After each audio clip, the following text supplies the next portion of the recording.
साथियों, आप सभी को मेरा नमस्कार।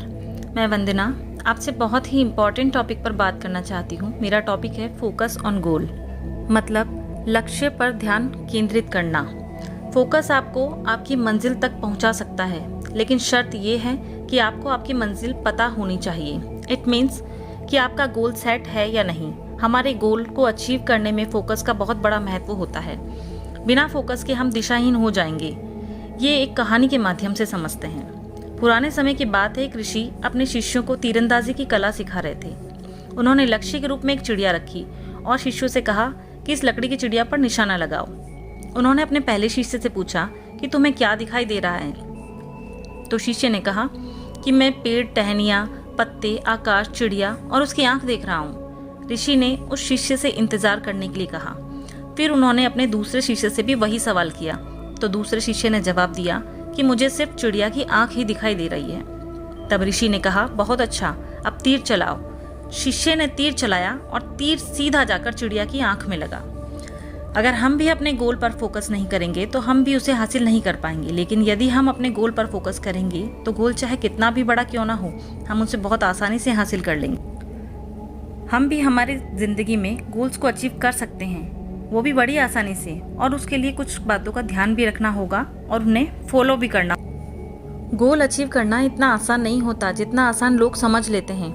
हमें हमारे जीवन में नीचे से ऊपर की ओर जाने वाले गोल्स बनाने चाहिए। जैसे सबसे पहले छोटे छोटे गोल्स बनाने चाहिए, क्योंकि जब हम छोटे छोटे गोल्स बनाएंगे तो वो हमें जल्दी ही अचीव हो जाएंगे, और वो जल्दी अचीव होंगे तो हमारा मोटिवेशन भी बढ़ेगा, और जब मोटिवेशन बढ़ेगा तो हम लंबी अवधि के बड़े गोल भी आसानी से हासिल कर पाएंगे, क्योंकि हमें आदत हो जाएगी कि हर गोल को पूरा करने की, और उस आदत के कारण हमारे भीतर गोल पर फोकस करने की कला का विकास होगा। हम अपने लक्ष्य से कभी ना भटकें, इसके लिए आवश्यक है कि हमें कुछ बातों को ध्यान रखने की आवश्यकता है, जैसे कि फोकस ऑन गोल। हमें अपने गोल पर फोकस करना होगा। कभी कभी क्या होता है कि हमारा ध्यान हमारे लक्ष्य से थोड़ा भी हटा तो हम उस लक्ष्य से बहुत दूर हो जाते हैं, या यूं कहें कि फिर से शुरुआत करनी पड़ती है। या कभी कभी ऐसा भी होता है कि किन्हीं दूसरी अनावश्यक चीज़ों की वजह से हमारा लक्ष्य धुंधला हो जाता है। ऐसे में हमारा फोकस कर पाना आसान नहीं होता। इस पॉइंट को मैं कहानी के माध्यम से शेयर करना चाहूँगी। ये कहानी है फ्लोरेंस चैडविक की, जिसने कि 4 जुलाई 1952 को कैटलीना चैनल को तैरकर पार करने वाली पहली महिला बनने वाली थी। वो इंग्लिश चैनल को पहले ही पार कर चुकी थी, इसलिए सारी दुनिया की निगाहें उस पर टिकी थी। चैडविक ने घने कोहरे, हड्डियों तक कप कपाने वाली ठंड और कई बार शार्क मछलियों का मुकाबला भी किया। वो किनारे तक पहुंचने की कोशिश कर रही थी, लेकिन उसने अपने चश्मे से जब भी देखा तो उसे अपने चारों ओर घना कोहरा ही दिखाई दिया। किनारा दिखाई ना देने की वजह से उसने हार मान ली। चैडविक को सदमा तो तब लगा जब उसे पता चला कि वो किनारे से सिर्फ आधा मील दूर रह गई थी। उसने हार इसलिए नहीं मानी थी कि उसने बाधाओं से उसकी हिम्मत टूट गई थी, बल्कि इसलिए मानी थी क्योंकि उसने अपना लक्ष्य कहीं भी उसे उस घने कोहरे की वजह से दिखाई नहीं दे रहा था। मैं किसी बाधा की वजह से नहीं रुकी। उसने कहा कि मैं बहाने नहीं बना रही हूँ, अगर मैंने किनारा देखा होता तो मैं ज़रूर कामयाब हो जाती। 2 महीने बाद वह फिर वापस गई और उसने कैटलीना चैनल को पार कर लिया। इस बार खराब मौसम होने के बावजूद भी उसने अपने लक्ष्य पर फोकस रखा, और इस बार वो न केवल सफल रही बल्कि उसने सभी पुरुषों के रिकॉर्ड को 2 घंटे के समय से तोड़ा। हम में से भी कई लोगों के साथ ऐसा ही होता है। हम भी छोटे छोटे गोल तो बड़ी आसानी से अचीव कर लेते हैं, लेकिन जब हम अपने बड़े और महत्वपूर्ण गोल को अचीव करने की कोशिश करते हैं तो हमारे मार्ग में भी बहुत सारी बाधाएं और रुकावटें आती हैं, और कभी कभी तो रुकावटों और मुश्किलों से हार मानकर हम अपना गोल अचीव नहीं कर पाते। प्रॉब्लम ये नहीं कि रुकावटों की वजह से हमने हार मान ली, बल्कि प्रॉब्लम तो ये है कि हमारा फोकस ही क्लियर नहीं था। अगर फोकस क्लियर होता तो हमें ये सारी कठिनाइयाँ, रुकावटें, मुश्किलें दिखाई नहीं देती। हमें सिर्फ हमारा लक्ष्य दिखाई देता, या फिर यूँ कहूँ कि हमारा लक्ष्य इतना ज़रूरी नहीं था। अगर होता तो हम कठिनाइयों से घबराते नहीं, लक्ष्य को हर हाल में पाकर ही रहते। इस दुनिया में 3 तरह के लोग होते हैं। पहले वो जो बड़ी बड़ी बातें तो करते हैं लेकिन उनसे होता कुछ भी नहीं, और दूसरे वो जो कई प्रकार के कामों को करते हैं, जिन्हें आप मल्टीटास्किंग पर्सन भी कह सकते हैं। तीसरे वे लोग जिनका कि अपनी ज़िंदगी में एक गोल सेट होता है और वो अपनी सारी एनर्जी उस एक गोल को अचीव करने में लगा देते हैं। अब आप डिसाइड करें कि आप कौन सी कैटेगरी में आते हैं। यदि आप पहली कैटेगरी में आते हैं तो सिर्फ आप बातें ही करते हैं, कुछ काम नहीं होता, तो आप अपने जीवन में कभी भी सफल नहीं हो पाएंगे। यदि आप दूसरी कैटेगरी में आते हैं, जो कि एक साथ कई कामों को करने में अपनी एनर्जी लगाते हैं, तो आप एक एवरेज लाइफ यानी कि सामान्य जीवन ही जी पाएंगे।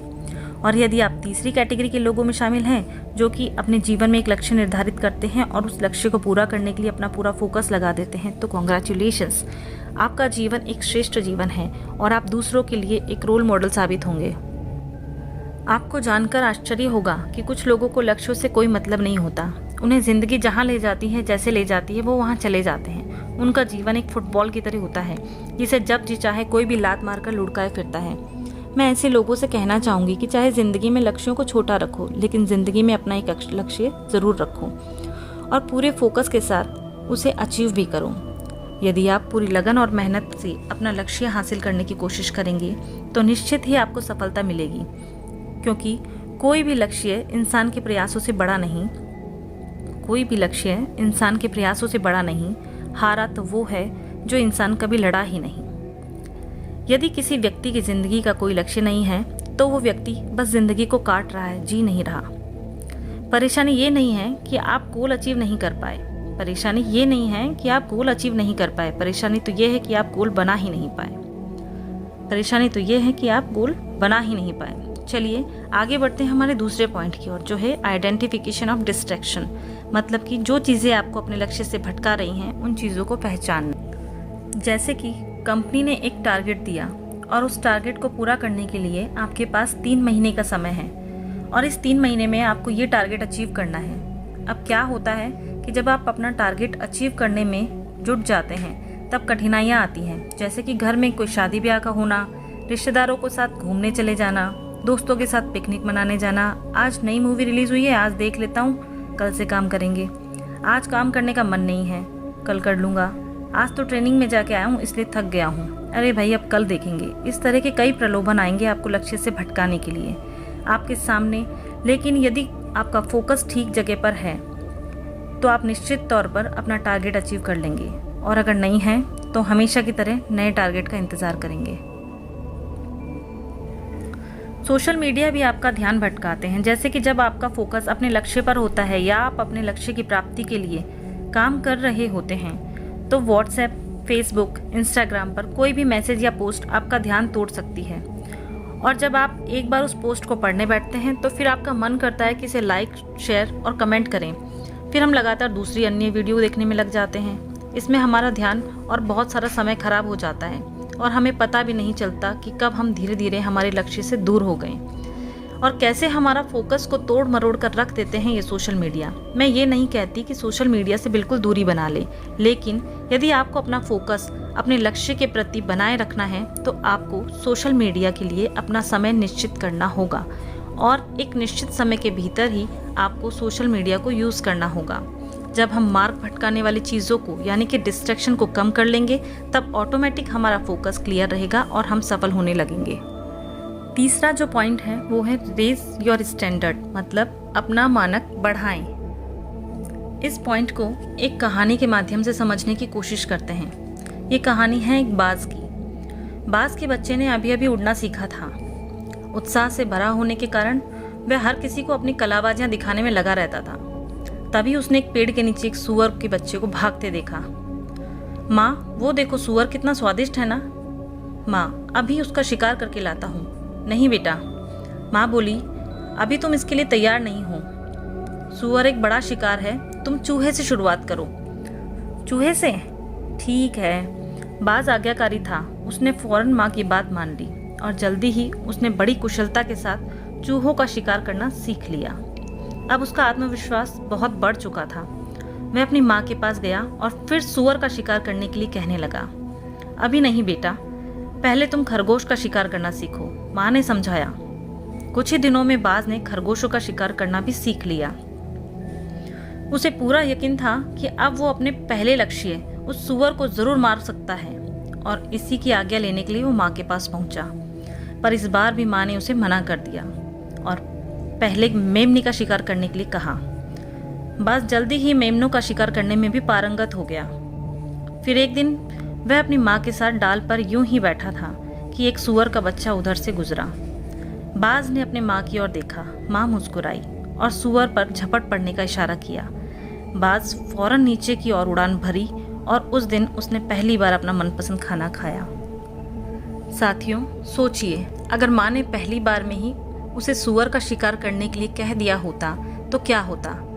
नन्हा बाज निश्चित तौर पर असफल हो जाता और संभव है कि उसका आत्मविश्वास भी कमजोर हो जाता। लेकिन जब उसने पहले छोटे छोटे शिकार किए तो उसका आत्मविश्वास और उसकी काबिलियत दोनों निखरते चले गए और आखिर में वो अपने मनपसंद लक्ष्य को पाने में सफल हुआ।